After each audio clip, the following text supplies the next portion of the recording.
WIAC 740 presenta Delvis Grisel y compañía.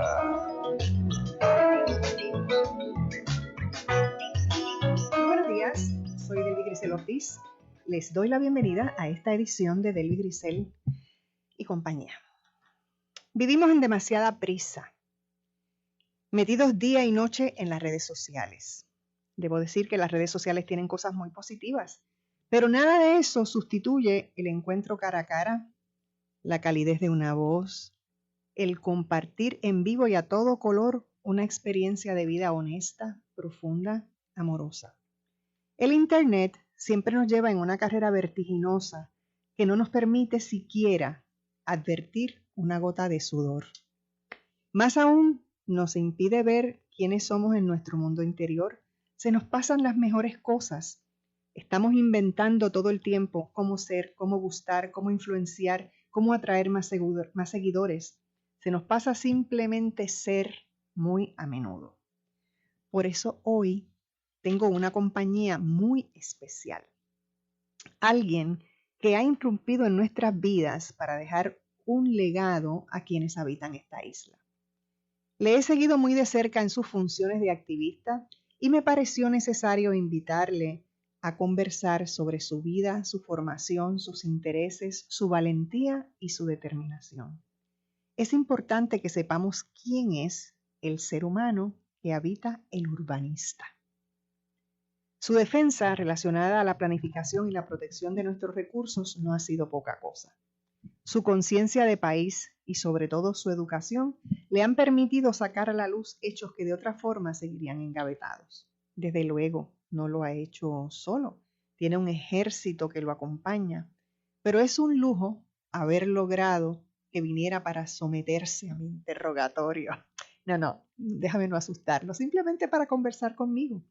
Me mueve a hacerlo la necesidad que tenemos de observar modelos a emular. Hay muchos como él haciendo cosas maravillosas en el país. Hoy le toca a él conversar conmigo. Se trata de Pedro Cardona Roig. Pero antes de saludarlo oficialmente, quiero decir, pasé por los traumas que paso yo cuando las cosas se me quedan o se me olvidan o no sé qué, y quiero salir de este trauma rapidito. Y el trauma es el siguiente, que quiero dar un poco de su biografía, de sus datos. Nacido en San Juan, criado y vivido mucho tiempo de su vida en Floral Park. Planificador y arquitecto urbanista, graduado con honores de bachillerato en Bellas Artes y Arquitectura de la Rhode Island School of Design y maestría en Arquitectura y Urbanismo de Harvard University, donde recibió el diploma con honores, el premio de tesis en diseño urbano y la Drucker Traveling Fellowship. Es el socio fundador de Get Global Consulting, donde ha desarrollado su práctica privada en San Juan de Puerto Rico, centrada en la redacción de planes urbanísticos, entre los que se destaca el Plan Especial del Portal del Futuro, antigua base naval Roosevelt Roads, el Plan de Desarrollo Orientado al Transporte Colectivo, el Plan de Área de Isla Verde y más de 19 planes municipales regionales y de área, estrategias de ordenación. Cardona ha asesorado tanto al sector público y privado en asuntos urbanos, temas de protección, cohesión social y desarrollo. En el pasado reciente fue profesor de urbanismo en el programa graduado de la Facultad de Arquitectura de la Universidad de Puerto Rico, recinto de Río Piedras, así como en la Facultad de Ciencias Naturales y la Escuela Graduada de Planificación. Cardona Roig también fue vicepresidente de la Junta de Planificación, donde realizó importantes aportaciones en el Plan de Uso de Terrenos, Plan del Carso, así como otros planes y reglamentos. Cardona Roig presidió el Colegio de Arquitectos y Arquitectas Paisajistas del 2006 al 2008 y ha presidido el jurado del premio Obra CEMEX por 4 años. Es autor de varios artículos periodísticos y en revistas profesionales y ha dictado conferencias en Harvard University en Estados Unidos, Escola da Cidade en Sao Paulo, Brasil, la Universidad de Puerto Rico, recintos de Mayagüez, Río Piedras y la Universidad Metropolitana, recinto de San Juan, en la Universidad Interamericana, en la Escuela de Derecho de la Universidad Interamericana, Universidad del Sagrado Corazón, entre otras. El arquitecto Cardona es el primer puertorriqueño en ser acreditado por el Form-Based Code Institute. Es miembro de la Sociedad Puertorriqueña de Planificación, el Instituto Americano de Arquitectos, el Congreso para el Nuevo Urbanismo. El arquitecto urbanista y planificador es también asesor de la International Federation of Housing and Planning, con sede en Copenhague, vicepresidente del Fideicomiso para el Desarrollo de Río Piedras y la Junta Asesora de AARP, y se desempeña además como profesor de urbanismo de la Escuela de Arquitectura de la Universidad Politécnica de Puerto Rico. ¿Quieren saber algo más de Pedro Cardona Roig? ¿Cómo tú has hecho todo eso en estos tiernos 58 años de vida que tienes? Delvis, gracias por la invitación. La introducción que haces pues me pone más nervioso de lo que estaba, pero conversar contigo es siempre un placer, así que aquí estamos. Seguro que sí. Pedro, yo quiero ir bien atrás. Quiero llevarte a Floral Park y a esa vida tuya de pequeño, porque quiero descubrir cómo descubriste un arquitecto en ti. ¿Tú siempre quisiste ser arquitecto o simplemente fue algo que se atravesó en el camino y tenías otros sueños antes de ese? No, primero yo creo que nosotros crecimos en un ambiente que era un ambiente muy, muy cuidado, ¿verdad? Yo vivía en nuestra casa, estaba al frente de la casa de mis abuelos, donde estaba mi tía, quienes veíamos todos los días, y jugábamos en el jardín de mi abuela, que era una casa con un patio grande. Iba caminando al Colegio Espíritu Santo, o sea, que primero ahí hubo como yo estuve en mi casa hasta los 17 años y ahí es que me voy a universidad y bueno, ya de ahí hice otra parte de mi vida. Pero cuando me fui a universidad yo no sabía exactamente qué yo iba a estudiar. Yo entré a Rhode Island School of Design por diseño gráfico, realmente. Y durante mi primer año, pues yo cambié. Yo fui a yo fui a fotografía, yo fui a glassblowing, yo fui a diseño de modas, arquitectura. Estuve dando vueltas por varios lugares. Quiere decir que el arte es algo que te llamaba la atención desde niño. Sí, siempre me llamaba la atención. Porque en ese entorno yo te lo digo porque un poco, yo no sé si es que yo me familiarizo mucho contigo porque veo cosas que se nos parecen, no sé, debe ser que yo encuentro algo muy similar en mí cuando te miro, y me refiero a esa cosa de los gustos en la niñez específicamente. Sí, hay cosas que a uno le llamaban la atención en ese entorno. ¿Qué Mira, cosa era? En el entorno nuestro, pues, sabes, todos los días mi madre, pues, amanecía poniendo música clásica, ¿verdad? Nosotros, mientras ella nos organizaba en el día, pues, esa era la música que ella escuchaba. Y pues, también mi familia era una familia que estaba muy vinculada a las artes, así que en cierta medida siempre tuvimos esos insumos, pero luego yo descubro ya en Harvard, ¿verdad? Que yo tengo dislexia, y la dislexia es algo que está... Eso es un reto fuerte. Que está bastante presente en los artistas. Yo compensé durante toda mi vida esa situación con otras cosas, ¿no? La dislexia es una condición que dificulta ciertos aspectos del aprendizaje, pero tiene también unos aspectos que te permite ver desde una perspectiva más rápida y distinta al resto de las personas que no tienen esa condición. Así que un poco, y dicen, Rhode Island School of Design es una de las escuelas que tiene el porciento más alto de disléxicos de todas las universidades en Estados Unidos. Así que hay una cierta tendencia en los artistas a tener, pues, o personas que les interesa el arte, ¿verdad? Desde distintas perspectivas, a tener, si eres disléxico, pues tienes... ¿Y cuándo supiste que eras disléxico? En Harvard, en un experimento. O sea que tú pasaste toda tu niñez sin saberlo. Correcto. Por ejemplo, los números para mí no significan cuantías. Yo visualizo los números como colores, ¿verdad? No, ¿cómo es eso? Yo veo unos dígitos. El 2 para mí siempre es amarillo, el 5 siempre es azul, el rojo y el verde pues suman el número 10 porque uno es el 6, el otro es el 4. Y así es como yo veo, son ¿Y de niño eso no te llamaba la atención? ¿No te hacía sentir diferente en la escuela o en la forma en que te comunicabas con tus padres, con tus amigos, con tus vecinos y con tus compañeros de escuela? Sí, es todo un proceso de compensar, ¿no? Cuando yo hablo con mi Quiero madre, decir, ¿no te traumatizaba en ese momento? bueno, habían retos, ¿no? Pero no sabía cómo procesarlos, ¿no? Cuando yo llamo a mi madre y le digo del diagnóstico y le pido que si ella tiene algún cuaderno de cuando yo estaba en primer grado o en kinder, ahí es donde se ve que yo escribía no solamente de derecha a izquierda, sino que escribía también invertido. Escribía boca abajo. Así que yo tuve que estructurar la forma en la ¿Todavía que tú tienes esos cuadernos? Bueno, la casa de mi madre está en un proceso de venta y tuvo... Porque esas libretas serían para enmarcarse. Hay toda una serie de cosas.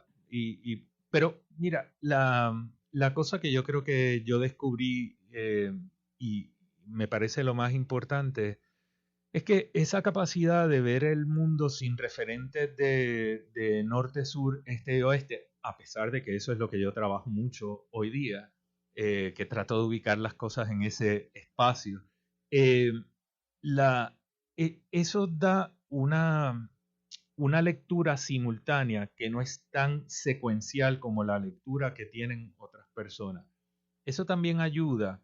En mi caso, yo tengo una facilidad para corregir texto porque yo puedo corregir un texto sin ver el contenido. O sea, puedo buscar errores gramaticales y errores de estructura de una manera mucho más rápida que otras personas. Mi lectura es más diagonal, no es tanto en línea como es la lectura convencional de gente. Y aunque obviamente para la comprensión necesito leer en línea, cuando corrijo en diagonal y cualquier desviación a lo que es el pictograma que yo tengo registrado de cómo se escribe una palabra inmediatamente salta. Así que hay cosas que resultan ser muy productivas, ¿verdad? Y resultan ser como una especie de talentos especiales que cuando lo entiendes y no lo ves desde la perspectiva de la limitación, sino que lo ves desde la parte de tu paquete, de lo que tú eres. El talento que puede ser eso, pues entonces lo puedes aprovechar. ¿Tú dirías que estuviste siempre protegido? En mi casa sí. Yo creo que nosotros fuimos todos en mi casa muy, muy protegidos, pero sin ser especialmente valiente, yo me fui a los 17 años a enfrentarme a todo un mundo, ¿verdad? Ya desde la perspectiva singular, ¿no?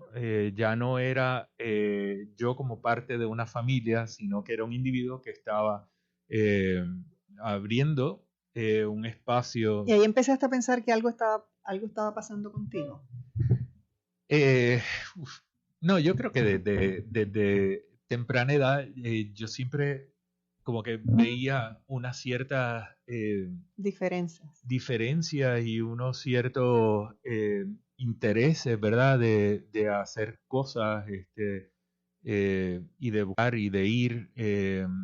Así que algo de curiosidad había. Eso no quiere decir que, como te dije antes, no soy especialmente valiente, no soy la persona que le sea más fácil enfrentarse a cambios, aunque he tenido grandes cambios y los enfrento y los hago, pero la perspectiva de cambio a veces es como algo que me... Vamos a tener un cambio ahora y es que nos tenemos que ir a la pausa. Adelante, Nushka.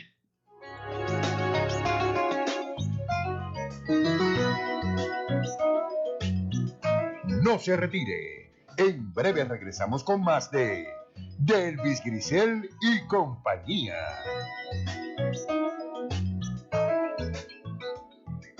A los 16 morí en un accidente de auto.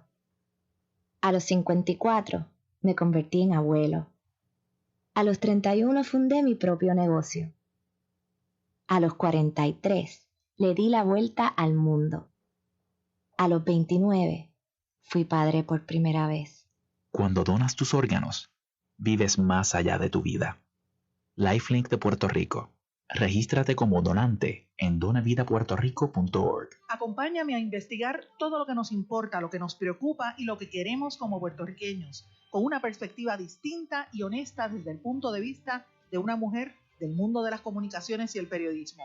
Si quieres enterarte primero, sintoniza de lunes a viernes a la 1 de la tarde en Blanco y Negro con Sandra. Te espero. En Blanco y Negro con Sandra Rodríguez Coto. ¿Qué es lo mejor de la vida para ti? Ay, es que son tantas cosas. Reírme a carcajada. Comer. Jugar con mis hijos. Chinchorrear full. A mí me gusta cantar. Estar con mi familia. Ver el amanecer. Lo mejor de la vida es poder vivirla. Oye, la vida es chula. Disfrútala. Si alguna vez sientes que no es así, estamos aquí para ti. Llama a la línea Paz de AMSCA al 1-800-981-0023. Disponible 24/7. Nuestro grupo de profesionales te aconsejará. Y ahora regresamos con más de Delvis Grisel y compañía. Estamos de regreso en Delvis Grisel y compañía. Si usted nos sintonizó un poquito tarde, hoy estoy conversando con Pedro Cardona Roy, que ustedes saben es una persona que ha estado muy al frente de la situación de Rincón y que ha hecho un trabajo maravilloso junto a todas las demás personas que han estado dando la pelea allá abajo, y que para mí fue bien importante decidir traerlo a este programa para que veamos cómo es que los héroes se cultivan. yo me paso bromeando con él y le digo que lo voy a proponer para nuevo héroe de Marvel. Nuevo héroe de Marvel. Pero bueno, fíjense ustedes qué interesante los retos personales que tuvo Pedro desde muy niño al enfrentarse a su dislexia, cosa que me parece fascinante y que te agradezco tanto que hayas hecho que lo estés contando de esta manera con tal profundidad, porque tú tuviste la suerte de estar protegido en tu niñez y que eso no significara una cosa horrible o martirizante como sabemos que le ha ocurrido a otras tantas personas que son víctimas del bullying, que no tienen una familia que pueda entender o saber y conducir estas diferencias. Pero quiero que sigas por donde ibas. Bueno, yo te lo dije, yo no soy muy diestro en esto de hablar de mí. Eres fantástico, lo estás haciendo muy bien. Vamos para la universidad. Sí. Llegaste a la universidad, déjame ayudarte. Llegaste a la universidad después de haber sido una persona protegida, después de haber vivido en un ambiente de una comunidad sana, buena, en la que todos se ocupaban de todos, que vivían en común unidad. Y eso fue, yo diría que el nido que produjo la persona de Pedro. Pero una vez estás fuera y entonces tienes que enfrentar otras realidades porque ya estás sin protección. ¿Cómo fue la cosa en la universidad y cómo llegaste a saber que eras disléxico una vez estás en la universidad? Mira, primero yo creo que la experiencia de Rhode Island School of Design fue una experiencia extraordinaria, ¿verdad? Rhode Island School of Design, que se conoce también como RISD,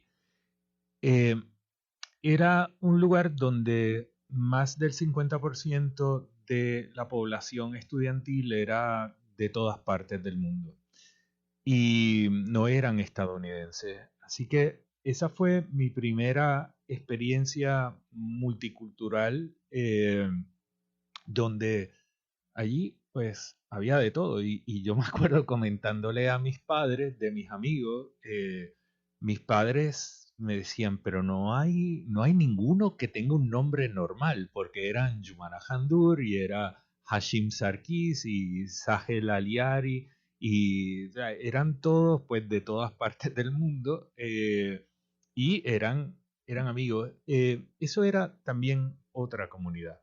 Era un momento donde durante esa época pues todavía había toda la experimentación sexual, de droga. Era el comienzo de la epidemia del HIV.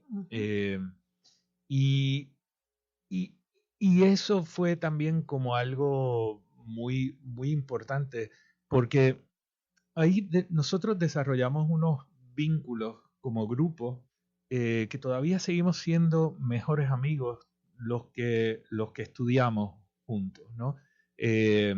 Y cuando nos hemos encontrado en distintos lugares del mundo, la conexión es inmediata, o sea, no ha habido pausa, es una conexión muy fluida porque está muy metida en nuestro ADN. Así que la situación de comunidad pues siguió en otra dimensión. Yo creo que ya luego cuando yo voy a Harvard, pues Harvard era una continuación de el grupo de RISD. La mayoría de mis compañeros entraron conmigo a escuela graduada en Harvard. Muchos de mis profesores eran los mismos. Así que fue una continuación de ese proceso de formación. Pero a nivel de formación como individuo, yo tengo que decir que fue mucho más fundamental lo de la experiencia de RISD que la experiencia de Harvard. La de Harvard fue otro nivel académico, pero... Sobre todo porque te mostró lo grande que es el mundo y la diversidad. Sí. Diversidad a la cual no habías estado expuesto antes. Correcto, y entonces... Y eso mismo hace que uno tenga un respeto mayor.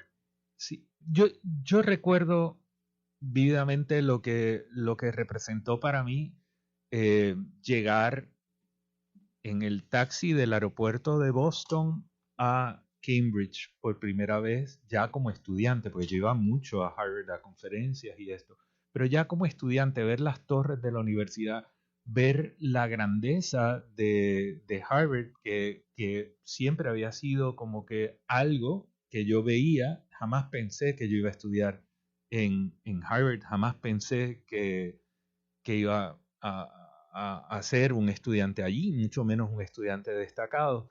Entrar por primera vez a la biblioteca Whitener y correr los anaqueles y encontrarme con libros de mis primas, Luce y Merce López Baral. Cosas como esas fueron experiencias que a mí me llamaron mucho la atención y que no subestimo porque nunca esperaba llegar allí. Así que fue algo ¿Y muy importante. cómo llegó en ese proceso, cómo te atrapó la arquitectura?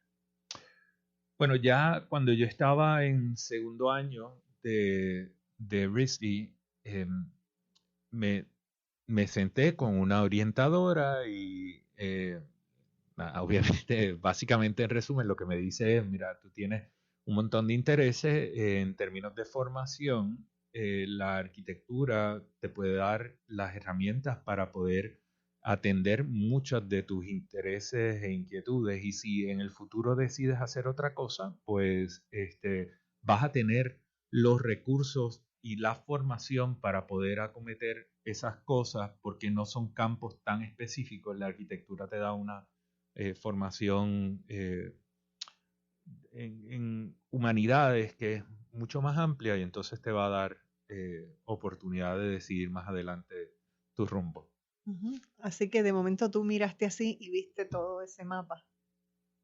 Sí. Y dijiste, por ahí es que voy. Sí, y el urbanismo también fue algo que desde temprano me atrajo, ¿verdad? Y de nuevo, ahí hay conexiones desde pequeño, porque desde los 4 o 5 años yo calcaba mapas de un atlas que había en mi casa y yo dibujaba mapas y yo formaba países y yo transformaba territorio desde súper temprana edad y eso es lo que hago hoy día también. Así que yo me di cuenta a lo largo de la formación que el tema de del urbanismo, la ordenación del territorio, la planificación, había sido siempre algo que yo tenía presente y que me interesaba. Uh-huh. Bueno, regresas a Puerto Rico. Regreso a Puerto Rico y... ¿Por qué decidiste regresar y no quedarte por allá? ¿No lo pensaste nunca, quedarte a hacer una vida profesional fuera del país? ¿Siempre quisiste regresar? Sí, yo cuando me estaba graduando, a mí me ofrecen empezar como un profesor junior en Berkeley. Y era algo que obviamente tenía que completar la solicitud y presentar credenciales y todo. Pero mi otra opción era venir a Puerto Rico y era un momento en que Puerto Rico todavía se proyectaba como un lugar con mucho futuro, con mucha energía, mucho potencial, y me ofrecen una posición en la Oficina de Asuntos Urbanos, recién creada Oficina de Asuntos Urbanos en la Oficina del Gobernador, para trabajar con la Ley de Reforma Municipal, Ley de Municipios Autónomos. Y pues acepto y vengo para acá con idea de estar algún tiempo acá, pero luego ya veríamos, ¿no? Y fue una gran experiencia, la verdad que trabajar en ese proyecto fue algo súper interesante, que requirió unos ajustes grandísimos, porque yo tenía una formación técnica en ese momento ya de 7, 8 años, toda hecha en Estados Unidos, toda hecha en inglés, y de pronto yo estaba redactando textos legales, ¿verdad? Me asignaron reparcelación, exacción por impacto, toda una serie de recursos o nuevas competencias que tenía la ley. Yo tenía que definirlos y tenía que instrumentalizarlos en la ley. Pero yo no sabía cómo se relacionaba eso con lo que yo había estudiado en inglés, y hubo toda una serie de consultas con profesores como William Doble, alguien que admiro, respeto y quiero muchísimo, que él trabajaba en el Banco Mundial y era profesor de planificación en Harvard. Y yo llamo a Bill. En ese momento no se usaban los emails todavía, así que llamabas por teléfono. Yo lo llamo y le pregunto, le digo, me han asignado esto de reparcelación, y él me dice, ¿y entonces? ¿Y cuál es el problema? Yo le digo, no sé lo que es, y me dice, pero si tú escribiste un paper en eso, o sea, eso es land readjustment. Mírate estos ejemplos, agárrate estas referencias, búscate esto otro. Y William Doble, pues, un poco te dio la me confianza, dirige, ¿no? te dio la confianza. Claro. Tengo que hacer una pausa, pero regresamos de inmediato.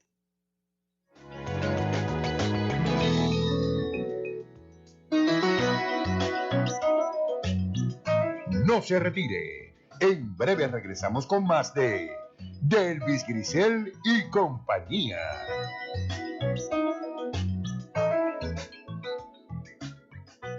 ¿Quién tiene el plan de acción en tu familia? En una emergencia, cada segundo cuenta.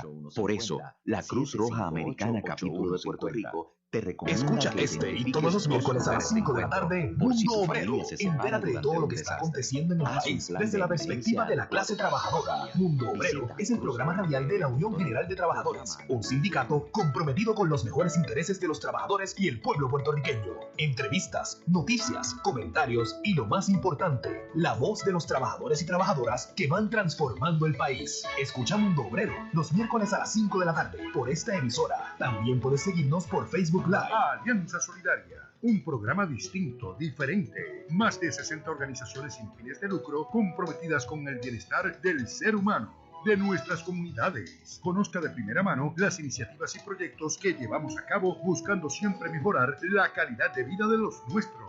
Participa e intégrate con nosotros. Alianza Solidaria, este y todos los jueves a las 5 de la tarde con su mantenedor Iván Sánchez por aquí. WIAC 740. Y ahora regresamos con más de Delvis Grisel y compañía. Oye, se nos va el tiempo volando. ¿Tú puedes creer que ya llevamos la mitad del programa? Nosotros aquí conversando. No, para hablar contigo sobre tu vida hay que tener un programa de 5 horas, diría yo, de todas las cosas fascinantes que hay para estar buscando dentro de ese ser que se llama Pedro Cardona. Así que estuviste en el gobierno de Puerto Rico inicialmente y con la ayuda de esta persona se te quitó el frío olímpico y pudiste hacer ese trabajo.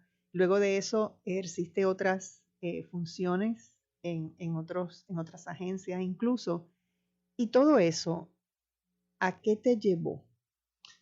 Mira, yo luego que salí de gobierno, estuve un periodo largo, ¿verdad? Casi unos 10 años en una firma de arquitectos e ingenieros y fui socio y director del área de arquitectura y planificación en esta práctica, ¿verdad? Con CMA Arquitectos e Ingenieros. Un grupo extraordinario, una experiencia buenísima. Una práctica muy intensa que en un momento dado, cerca del año 2000, pues yo decido que yo quiero hacer otra cosa. Yo quiero dedicarme más a trabajar con asuntos del territorio, trabajar con asuntos de planificación más directamente. ¿Por qué? ¿Qué te preocupaba? Yo veía que Puerto Rico necesita que ese tema se trabaje de una manera más completa y más consciente. Y eso quiere decir, yo creo que Puerto Rico tiene muchos visionarios, pero no muchas personas que tengan la formación técnica para convertir esas visiones en instrumentos de planificación que garanticen que se puede lograr la ejecución de esa visión. Son proyectos a largo plazo. Sobre todo porque no se le da la importancia que merece la planificación. No se le da la importancia. Este ha sido un tema que ha estado rechazado por múltiples sectores, ¿verdad? Yo creo que los arquitectos no queremos trabajar con los reglamentos, los ingenieros tampoco, los planificadores en cierta medida piensan que ellos no son los que redactan los reglamentos surgen de algún lugar, pero ellos no los redactan. Los abogados lo ven como algo que es algo que se lleva a los tribunales y algo que se mira puramente desde lo procesal, pero no de lo aspiracional. Y entonces yo me fui... Y lo humano, sobre todo. Y lo humano. Entonces me fui dando cuenta de que aquí existían unas lagunas. Esas lagunas a mí, en cierta medida, me interesaban. Y empecé a enfocarme en eso, ¿no? Ahí es que yo entro a la Junta de Gobierno del Colegio de Arquitectos, pues me llaman para dirigir la Comisión de Asuntos Legislativos y luego pasé a ser secretario, luego vicepresidente y luego presidente. No, yo nunca entré al colegio con el interés o la intención de presidirlo. Yo entré para colaborar en unas áreas y fue evolucionando y llegué ahí a presidirlo, ¿no? Y la Federación Internacional de Vivienda y Planificación de Dinamarca viene también como una invitación que a mí me hacen para ir. Yo no había presentado credenciales, yo no había ido a procesos competitivos, no estaba en mi radar. Ha sido una experiencia muy buena, ya llevo casi 10 años en la Junta Asesora, pero así yo he ido entrando a distintos lugares para aportar al proyecto Enlace de Caño Martín Peña, al proyecto de Río Piedra. Yo entro para aportar porque veo que hay unas necesidades, tengo algo de tiempo disponible y aporto, y entonces pues luego es que han surgido otras cosas, ¿verdad? La planificación es un asunto humano. La planificación... Y no sé, esa parte de la planificación que es tan fundamental es como invisible. Sí, pero es como que porque tú acabas de hablar de planificación, lo que piensan los arquitectos, lo que piensan los abogados, lo que piensan los ingenieros, lo que piensan los planificadores, y nadie está de acuerdo.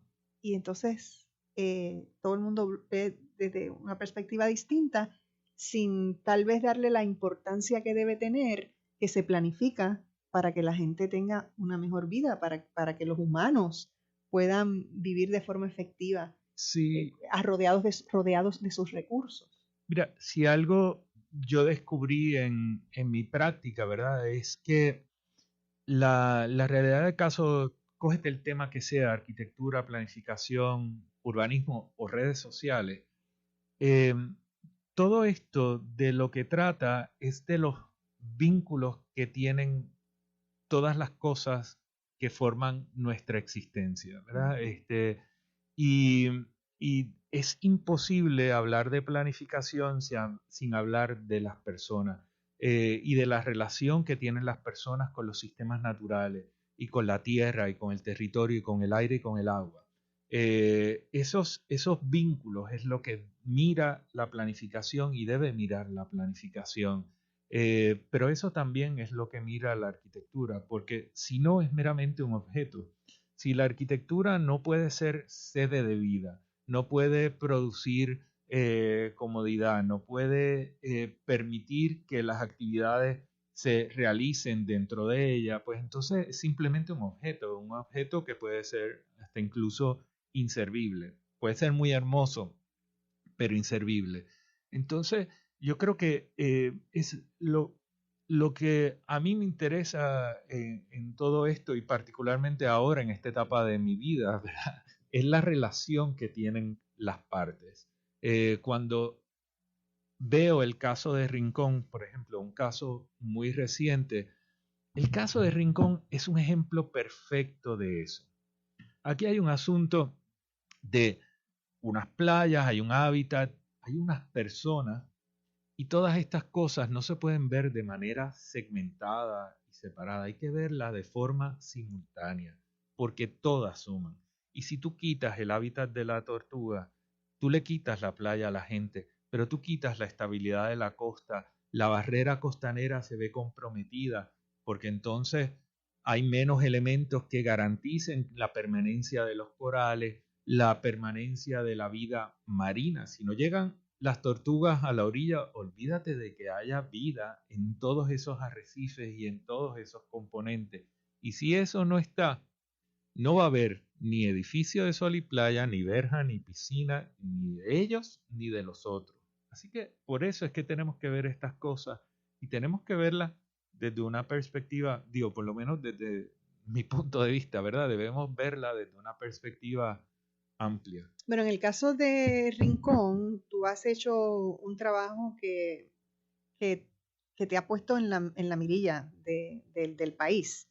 Te ha dado una visibilidad inmensa porque has sido consistente, con muchísima fuerza, has creado el urbanista, has estado informando todo el tiempo y sobre todo educando y estableciendo posibilidad de conversaciones en todos aquellos que deseen entrar en la conversación sobre lo que allí está ocurriendo. Y como tú bien has dicho, pues Rincón se ha convertido en una especie de modelo de una situación que es allí en Rincón, pero que se está dando en otras partes sin que sean atendidas. ¿Cómo tú evalúas en este momento todo ese proceso que se ha dado en Rincón y cuáles crees tú que son los logros más importantes? Cuando miramos la cosa, el ingrediente humano. Mira, primero lo dijiste antes, Rincón tiene muchísimas personas que han estado trabajando con ese tema. Yo tengo la suerte de tener una red de personas que colaboramos juntos y que me permite hacer ciertas cosas a un nivel que ustedes ven, ¿no? Yo creo que Rincón es uno de esos casos importantes porque permite ver los vicios que tiene el sistema, pero también las posibilidades de cambio que tiene todo esto y transformación. Porque cuando uno puede ver tan claramente como se ve en Rincón lo que está pasando allí y cómo falla el sistema de permisos que se adoptó en el año 2009, cómo ese sistema propende a lo que tenemos aquí, que es la destrucción del país entero, cómo ese sistema propende también a la pérdida de valor, no a la creación de valor, sino a la pérdida de valor de las propiedades. Pues entonces podemos empezar a tener un diálogo para transformar esto en algo positivo. En el año 2009, cuando se aprobó la ley de reforma de permisos, yo di unas declaraciones en contra de la ley, pero no había forma de verlas porque era un poco la opinión de esta persona versus un sistema que tenía la intención de moverse en esa dirección, con unos respaldos económicos y de opinión pública enormes. Así que no había posibilidad, pero Rincón permite ver en concreto y de forma definitiva no solamente lo que pudiera suceder, sino lo que está sucediendo. Así que hay un ejemplo concreto que la gente ve las consecuencias de no atenderlo y a través de esto podemos reflexionar sobre los vicios de nuestro sistema de permisos, los vicios también a los que ha llegado nuestros gobiernos en plural, ¿verdad? Que también permiten y viabilizan que este tipo de cosas sucedan. Hay muchas cosas que se han dado en ese proceso que a mí me parecen interesantísimas en términos de lo que ha hecho la gente, de lo que ha sido la expresión pública en esa playa. Yo he visto videos que me tocaron mucho el corazón, como un video que veo de una mujer muy joven hablando con un policía, un poco increpándolo, pero un poco está tratando de llevar a ese policía a que tome conciencia de lo que está ocurriendo allí y que vea no tan solo que él ha sido llevado allí para cumplir una función policíaca, sino que también vea, como le dice, recuerdo que ella le decía, ¿qué tú haces aquí? Ella no estaba cuestionando qué haces aquí, yo creo que ella estaba diciéndole, reflexiona qué tú haces en un sitio en el que yo tengo derecho de estar, en el que nos va la vida y cómo es posible. Así que ese momento a mí me pareció importantísimo. Y si la gente que está viendo todo eso es capaz un poco de analizar lo que está ocurriendo allí, pues yo pienso que habrá mucha más gente que va creando un poco de conciencia, sobre todo de entablar conversaciones de todo tipo con todos los sectores. Y me pregunto mucho, todas las personas que residen en Sol y Playa, si todas las cosas que se han hecho y todo lo que se ha dado habrá logrado también crear un poco de conciencia dentro de ellos, o no hay ninguno que... Bueno, yo... No me digas porque me tengo que ir a la pausa. Hablamos al regreso.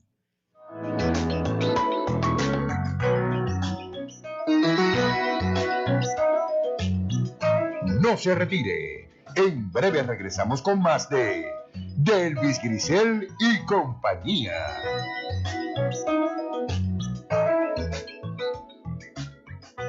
El show de la mañana con Guillermo Río Sánchez. La mejor manera de comenzar tu día. Música, noticias, deportes, farándula, tránsito y más. De lunes a viernes de 9 a 10 de la mañana. El show de la mañana. Un programa variado y ameno con la animación del inigualable Guillermo Río Sánchez. Por WIAC 740. Al ritmo del deporte, un programa deportivo diferente, donde encontrarás entrevistas con deportistas de todos los tiempos y de todos los deportes. También te informamos de la historia y hazaña de nuestros grandes deportistas. Y por supuesto, te brindaremos todos los resultados actuales de tus deportes favoritos. Escúchanos lunes de 5 a 6 de la tarde, los miércoles de 6:30 a 7 de la noche, los viernes de 5 a 6 de la tarde y continuamos los sábados de 12 del mediodía a 1 de la tarde con José Cheo Cruz, Jorge Sousa y Efraín López. A través de WIAC 740 AM, WYAC 930N y WISA 1390 AM. Tu tiempo es valioso y yo no te hago perder el tiempo en la mañana. Aquí en Sin Tapujos Repensando a Puerto Rico te damos las entrevistas, la información que necesitas saber para comenzar tu mañana bien informado. Todos los días de 6 a 9 de la mañana por WIAC 740. Sin tapujos, con la mejor manera de llevar la noticia. Por esta tu emisora, WIAC 740.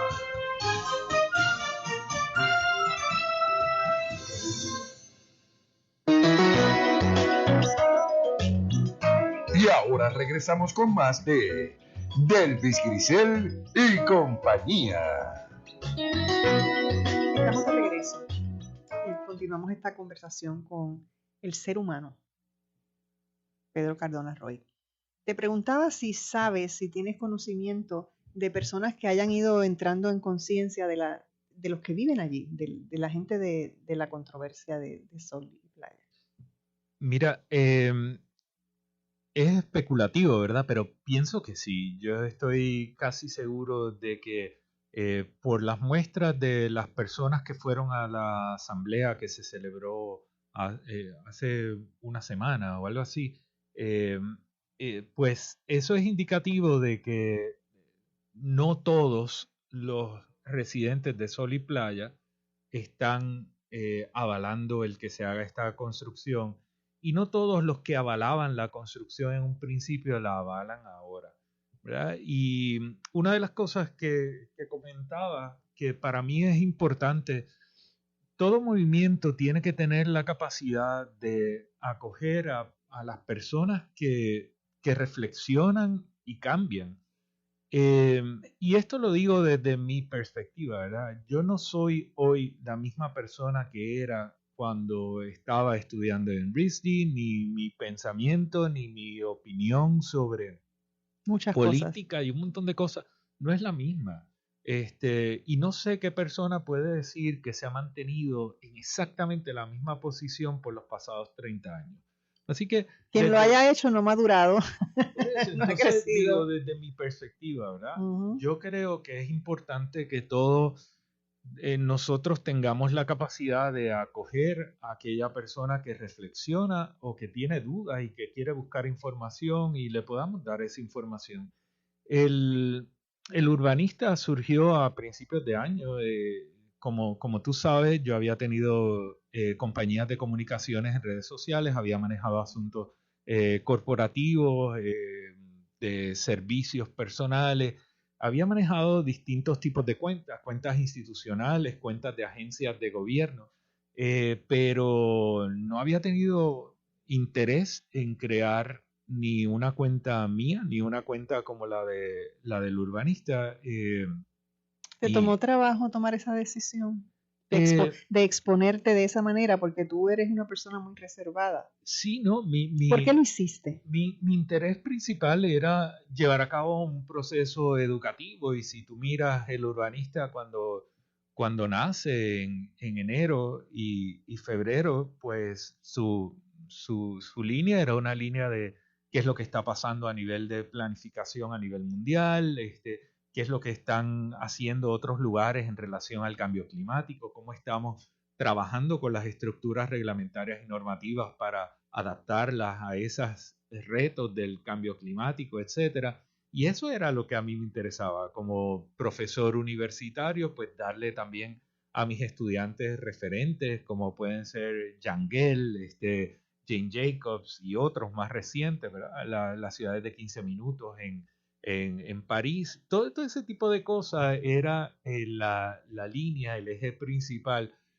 Pero entonces, cuando surgió el asunto de Sol y Playa, pues a mí me llaman para que haga un análisis pericial del caso, y el urbanista fue entrando en otra cosa y profundizando en ciertas cosas y buscando cómo podíamos comunicar a una ciudadanía lo que estaba pasando allí, que era un asunto técnico, pero que tenía un impacto en lo que eran la habitabilidad, las metas aspiracionales de todo, y lo que todos valoramos como puertorriqueños, ¿verdad? De que las playas y las costas son públicas. Eso lo tenemos muy metido en nuestro ADN, y aquí se veía comprometido.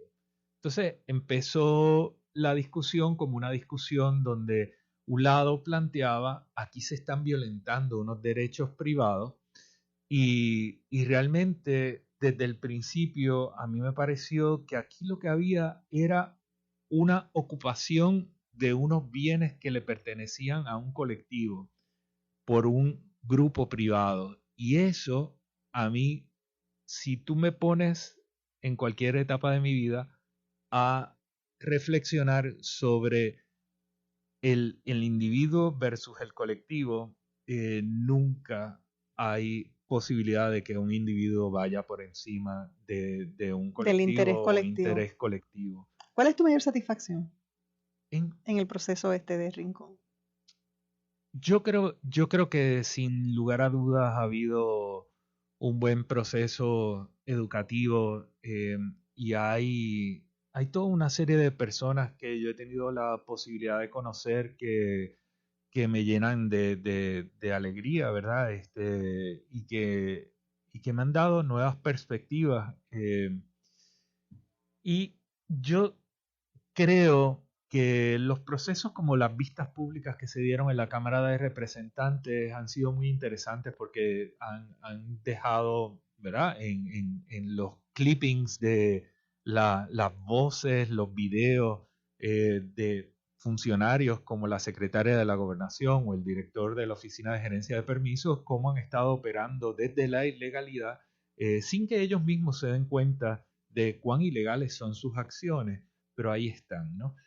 Y lo otro que, por ejemplo, la demanda de la Junta de Planificación o el borrador de informe que está preparando el Colegio de Ingenieros coinciden con esas observaciones que yo hice cuando se sacó el primer informe pericial en relación a Sol y Playa, que fue muy atacado, pero realmente se ha validado. Y has visto esos logros son los más importantes. Frustraciones. Hay algunas. Puerto Rico, yo creo que tiene grandes posibilidades y que estamos mucho mejor ahora porque tenemos los ojos mucho más abiertos. Pero también la parte del ataque personal que existe en el país, la intención de destruir y la importancia que tiene la opinión por encima del conocimiento, eso es muy tóxico. El que no se busque construir conocimiento y se enfatice tanto en buscar una opinión, en sentarse sobre una crítica y no una reflexión, es algo que frustra a cierto nivel, aunque creo que cada vez son menos los que están en ese punto. ¿Te sientes feliz de haber hecho todo lo que has hecho? Sí. Porque ha requerido mucha valentía. Y ha sido muy agotador y ha comprometido mucho de mi tiempo personal y ha comprometido otras cosas, ¿verdad? Que son cosas que son importantes para todo ser humano, ¿no? Pero bueno, yo esto lo he hecho porque creo que es importante en este momento y yo creo que lo hay que has hecho porque hacerlo. sientes que es un deber ciudadano. Sí. Y tú, teniendo las condiciones que tienes de la educación, de la experiencia que has tenido gubernamental, de toda la conciencia que tienes, eso es lo más importante que te ha llevado a no detenerte. Sí, el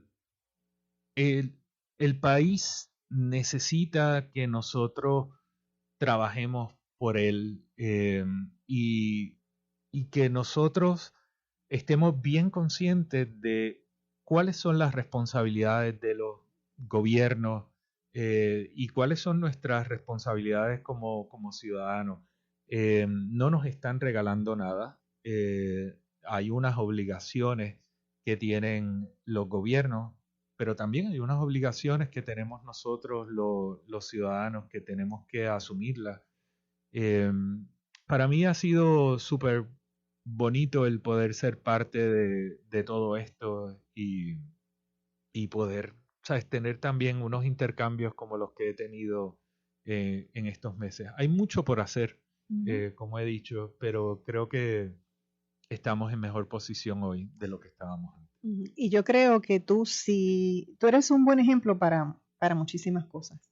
Ahora yo pienso y quiero destacar que eres un gran ejemplo, sobre todo para las personas con altos grados de educación en Puerto Rico, que son personas que, viendo lo que tú haces, deben sentirse motivadas a aportar todo lo que puedan aportar todos los días de su vida para todos esos conocimientos que adquirieron, ponerlos al servicio del país. Tiene que haber mucha más gente preparada como tú que se pongan de pie ante toda clase de situaciones y retos que nosotros estamos enfrentando como país. ¿Tú no crees?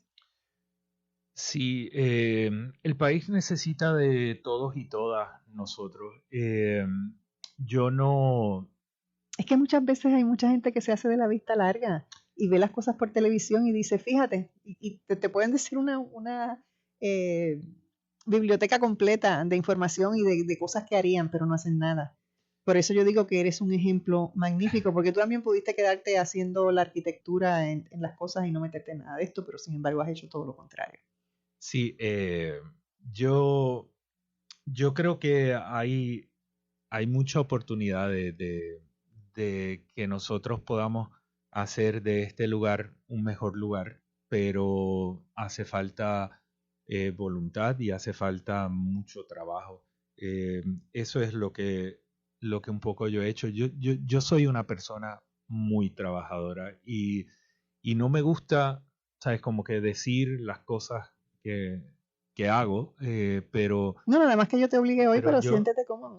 Yo trabajo mucho porque a mí no se me dan fácil las cosas, o sea, yo todo, y lo dije desde el principio, ¿verdad? Yo he luchado un montón de cosas, y yo creo que hay que luchar y hay que establecer unos ejemplos.